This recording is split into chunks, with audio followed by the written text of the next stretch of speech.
Okay guys, good morning. Ngayon nandito tayo sa Delica Diesel Calibration. So ngayon guys, kasalukuyang dinidisassemble ang ating injection pump para ma-calibrate. So mamaya guys, titingnan natin kung kaya pang buyuin sapagkat ang ating palang injection pump ay sobrang daming parts o pyesa. So, titingnan natin guys mamaya hanggang sa mabuo, matanggal at mabuo ang ating injection pump.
Boss, okay lang?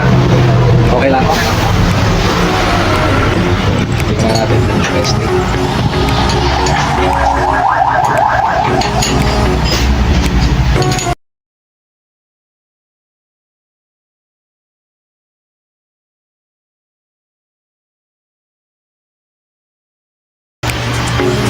Pwede na ikarera.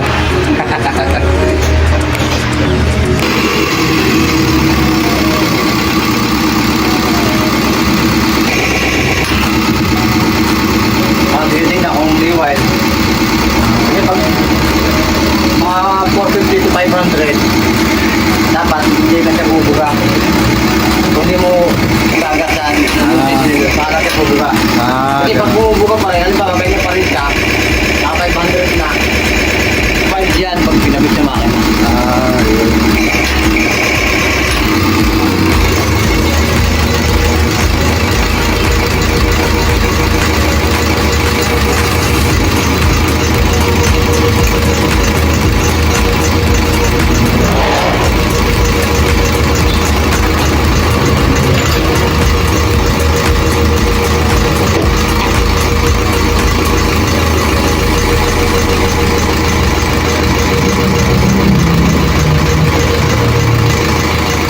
Kaya pala masusukat mo kung malakas siya sa crudo o hindi, ano.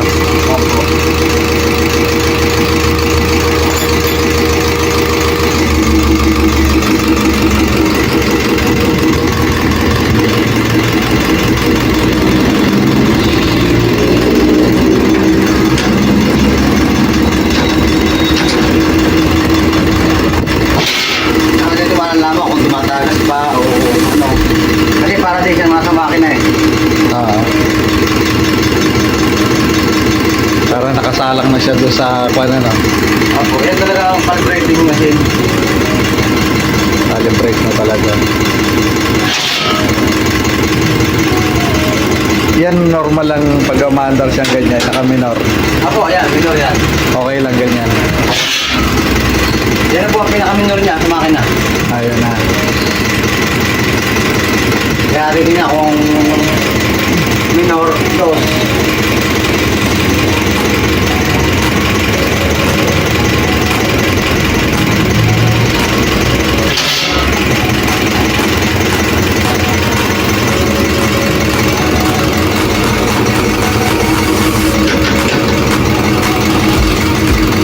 Ito, sa minor, pagka okay na ito sa minor, pag nakakabit sa makina, kasi ito pa rin sa makina eh.